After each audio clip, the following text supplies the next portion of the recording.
Gentlemen, a very chaotic game. Yeah. There are lots of back and forth, power shifting throughout the game. Freak, I do want to jump right into that final team fight, though, and take a look because there was some misplay and some capitalization on both sides. So we're going to pull that up onto your screen, just kind of break that last fight down. Yeah, so the big thing about sort of wombo combo team compositions is they're pretty feast or famine because there's nothing to really do outside of your ultimates, generally speaking. Right? On the sliding scale, they're on the low end there. So if you don't land all your ultimates together, if you miss those, you don't have a lot to follow up from. Caster Graves with the Yomus with no good crit synergy, no good attack speed synergy. He's going to have lower damage output as well. And this is Teammate getting one of those famine team fights where the hard engage isn't very good or only gets one guy. Calitrolls gets caught out here. Go ahead and roll the clip out, and you're going to see, right, Teammate are kind of limping in. They're mostly here, but Calitrolls is going to get a famine ulti, right? He ults in, misses. Oh, he hits impact. Like, he hits one person. Okay, they follow up on rush. That's great. But now all these big cooldowns got used on a giant tank who has a low damage threat. Suddenly, all these champions who do have important cooldowns, who can do fun things like Xiao Wei Xiao, get to go in and do all this, right? You've got just the easy chase at this point, and even if Maple Street wanted to, even if he were alive, he wouldn't be able to break down impact because Caster Graves can't do something like this. Very good mechanics, of course, by Team Impact. Impulse. Darn it, I pulled the Jat. You did it! Jat, I hate you so much. Literally, during the game. I was like, I've never done that. I've never said Team Impact. Canada, man. That was awesome. Nailed it. Oh, but the thing about that fight that's really concerning to me is Xiao Wei Xiao was off on the right, which is where they need to play that composition. Yeah. But Team 8, if they had recognized that, they could have all in and just gone in immediately. They wouldn't have had the LeBlanc threat in that fight, and then it would have just been the wombo happening.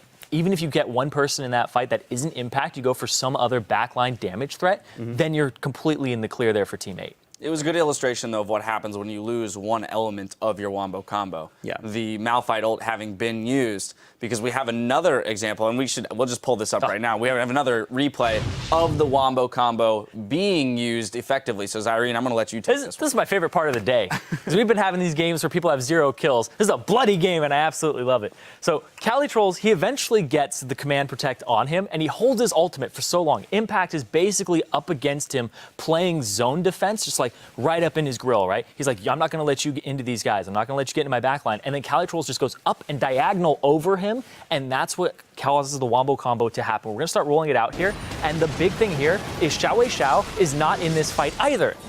He ends up walking up right now, and as soon as he gets next to Apollo, boom, he is in range of that Orianna ultimate, and that was what would turn that fight. If they had taken just the Kog'Maw, maybe LeBlanc can deal some damage, and it's not a clean sweep of the team. But then TIP learned, keep your Xiao Wei Xiao off on the side, have him re-enter the fight later on. And that's something that Teammate could have capitalized on, but it's how you play that composition that TIP made. And there's actually one thing I want to point out about that clip. If you watch the very end of that fight, notice how slow the cleanup is, right? Yep. The wombo combo is great. They've got Caster Graves. He bursts people really hard. And then, well, Impact's not dead. Rush isn't quite dead. They have to land a couple auto attacks to like remove that third straggler, and like 2 people of Teammate die because, oh, by the way, our cooldowns are down. Man, our DPS sure sucks. And of course, we saw in the very first replay what happens when you don't hit anything at all, but you can instantly remove 3 people, and the fight is still close. And that is the trouble with these wombo combo comps with things like Caster Graves, is you run out of steam after about 4 seconds. Yeah, you hope for those crits after that point. You're just basically. Like, ugh. And 35%. That's why you get Sunfire Cape, too. Try to chip him down a little bit afterwards. Just Leandry's taking him down 45 damage at a time, unless you get those Sork shoes. But, Team 8, they're still afforded the opportunity to build comps like this, even after the number of top lane bans that we saw go through, because of the depth of Calitrolls' champion pool, so that he can play things like Malphite when the Narvin, when the Gnar, rather, just Gnar by himself, would be normally the one to jump in, throw people against a wall, and then take the Orianna ult. Yeah, so I do like, by the way, that, Malphite was a consistent engager. We've seen Dignitas struggle, for example, so hard to have these fights start, to actually engage and make things go on. Good old reliable Malphite ult, unless you flash it, gonna get some knockouts, gonna make things happen. There is something to be said for these reliable engagers. As far as you're talking about the pick and ban phase and the champion pool of someone like Calitrolls, well, the 2 bans were Aurelia and Jax, these 2 supposed one-on-one counter picks to Gnar that, of course, Impact wanted to play. And so they banned away those champions that they know Porpoise will camp for Cali Trolls for to get those champions ahead. So, okay, you're not removing his whole champion pool. He can play something else. But they're saying, okay, let's make sure Impact is set up to do well. He was. His individual contribution was very good. And then, look, the Wombo ever fails, Tip wins. They did. Yeah, and something about that game that I noticed was teammate, Cali Trolls, he used his first, 4 ultimates defensively. He was trying to escape. They kept roaming up to him, applying pressure to him. Impact, that is actually the most scared I've seen Cali Trolls in a game to date. And he's usually an extremely aggressive player, almost to a fault all the time, right? That was the most defensive I've ever seen him. He was really scared of dying. And then eventually at one point, he's like, okay, I have my frozen heart. I can dual Impact. And he goes up to him and he gets him down to 1/3 HP, but Xiao's there and he can't complete the kill, right? So those types of things, if he wasn't using those ults defensively and didn't have that pressure, he probably would have been able to be at the point where he could solo kill Impact. So TIP really noticing what the strength of teammate was and shutting that down so the game didn't get out of control. Yeah, credit to them for their early game. Yeah. They definitely had the early game advantages. It just was that ability to turn fights with the Wombo combo that kept teammate in it, really. So, again, let's, microscoping in on TIP now. Definitely a huge victory for them with their roster now together. You saw the relief on Impact's face at the end of that game, just like, okay, we're here, we're at the NA LCS, we've got a win under our belts. I hope to see them, kind of take this and refine it so that they don't have to scrap these wins together. Right. So here's the interesting thing is, so as far as scrapping wins together, keep in mind we shouldn't underestimate Teammate too heavily. They beat TSM. This is a good team. This is a good win for these guys. You can't say, oh, it was one of the challenger squads. How dare you have a close game against these guys? Teammate have a pretty good pedigree right now. That said, yes, TIP have a lot of refining to do. Keep in mind, Rush is still going full solo queue. He was at 1/3 health, was like, maybe I could pick off Cali Trolls, and dies and gives up the dragon for it, right? These things are still happening. This Rush, try not to live up your name so much. Maybe slow down to a jog at some point here because you're going a little bit too hard by yourself. Those habits still exist, but we saw Impact win a straight up one-on-one. Okay, he got more help and pushed even farther, but he won his one-on-one. Their bot lane still performing well. You're facing a Wombo combo, and Cog died, I think, only twice all game.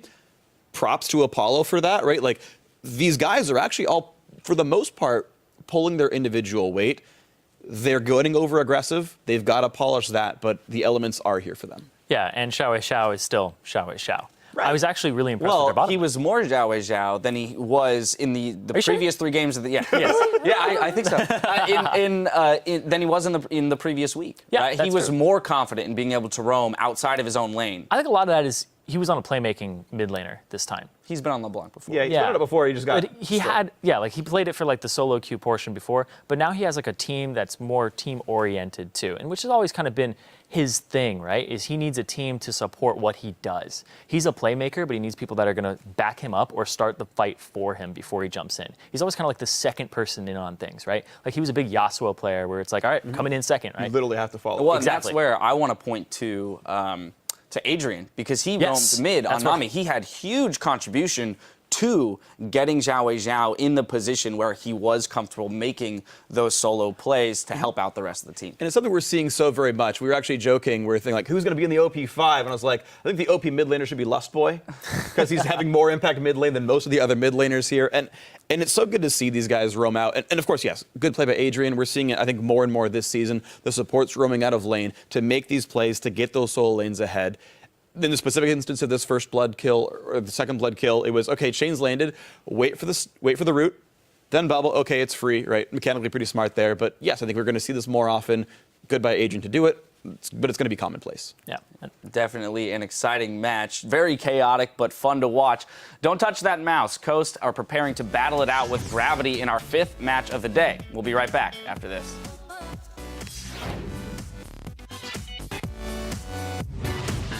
We're going to be jumping into our next match. That's Team Impulse versus Team 8. Keeps himself safe. Porpoise is taking quite a bit of damage.